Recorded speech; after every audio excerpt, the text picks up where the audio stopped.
In the beginning, there was nothing, everything was formless, and darkness covered the surface of everything. Only God existed. One day, God commanded that there should be light, and the light was created. On the first day of creation, God made night and day. On the second day, God created the sky to separate the waters. On the third day, the creation of land and sea took place. He also commanded that the land produce vegetation and seed-bearing plants, and that they must all multiply according to their own kind.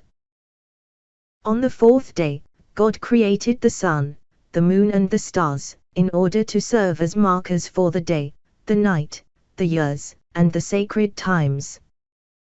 On the fifth day, God created all the living creatures in the sea and the air, and commanded that they should multiply according to their own kinds. On the sixth day, the creation of all the land animals was done, and he commanded them all to go forth and multiply across the earth, according to their own kind. Then, he formed man out of the dust of the earth and breathed life into him. From the rib of the man, he created the woman, and he gave man and woman authority over all the earth. God was pleased by all that he created, and on the seventh day, God rested.